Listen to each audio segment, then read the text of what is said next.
Hey English 104 students, I'm here with a quick video to walk you through the structure of persuasive research essays. I have a document that's loaded along with the assignment that's associated with this video, so you can go and pull that up at the same time, but I will be sharing my screen so that you can see it here. So when I share my screen, you'll see that behind that we have the structures for persuasive research essays. Really there's some examples, but there's just the basic structure, kind of a formula that you can walk through. So structure one walks us through having one main counter argument. So when you are doing this type of structure, what you're ultimately focusing on are your main claims, and then you'll have one paragraph where you address maybe a couple or the main counter argument to your particular debate, right, or your particular stance. So you take that stance, and then what would someone say directly opposing that normally. So what you'll see as it goes through, and it says, you'll have your intro, and then your body paragraph will say framing the debate. That's what that first paragraph will be about. Now the body paragraph number 2 will be talking about your topic, and then body paragraph 3 is probably still talking about your topic. And then we look here and we've got body paragraph 4 and 5, and that would be for your second claim associated with your topic. Now when we start to get to body paragraph 6 and 7 and start finishing up our paper, we don't want to be leaving the reader on a counter argument. Instead, we want to leave the reader on our argument at that point. So when you look here at the main counter argument, you would have that kind of in the middle of your paper, and then you would give another paragraph that would directly oppose that. Then, and as the last 2 body paragraphs of your paper or so, you would bring in your last claim and finish strong before you go into your conclusion. Now, these are flexible, okay?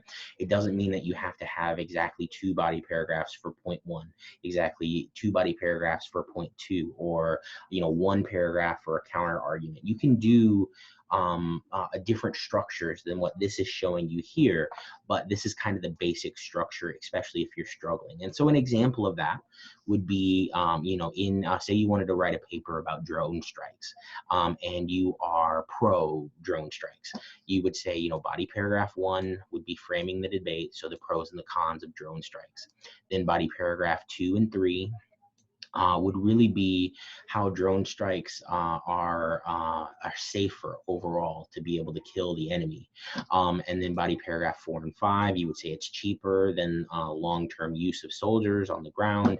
And then body paragraph 6, you would bring in that counterclaim, right? Where people ultimately say this is bad because it has a lot of collateral damage with it. And so in opposition to that, you would say, well, collaborative collateral damage exists no matter what. So in that case, you're negating the counter argument. So then in body paragraph 8 and 9, you would say, this, to finish off strong, is a way that drones help limit other expensive technology, and so you can use drones where a lot of other things can't be used. Okay, and then you would finish on your conclusion. So that's just an example of structure 1, and I walk you through that in this whole thing. There's 3 structures overall, and it continues to use the same example, especially in this next one. So this next one goes basically alternating back and forth. It would be you'd start off by framing the debate. So if we look here, we'd frame the debate, pros and cons, and then next we would say body paragraph 2 would be what the other people say, not us, but the other people. Then you sweep in with your claim and say why that's wrong, right, and why yours is better. Then you would do the next paragraph, what others have to say, right? And then you would sweep in after that and say, this is why they're wrong, and then another paragraph about your claim. So then you would continue forward and you would do the same thing. And so this shows you the example right down here of how you would do that. So first, others might say there's tons of collateral damage with using drone strikes. Well, body paragraph 3 and 4 would say, well, collaborative, I keep wanting to say that for some reason. Collateral damage exists no matter what, but then your next paragraph, your body paragraph 4, would be there's less collateral damage with drone strikes. And then you'll see that it continues to do that moving through like so. Now the last structure here is a little bit more sophisticated, and it requires you to think through it a tad bit more in terms of when you need a counterclaim and when you don't. So you would focus on your main claim, but if someone would generally argue against it, you would then need a counterclaim there.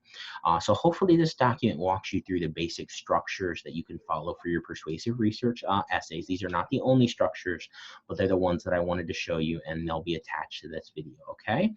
So hopefully you find this helpful. Email me if you have any questions, okay, guys? And of course, stay brilliant.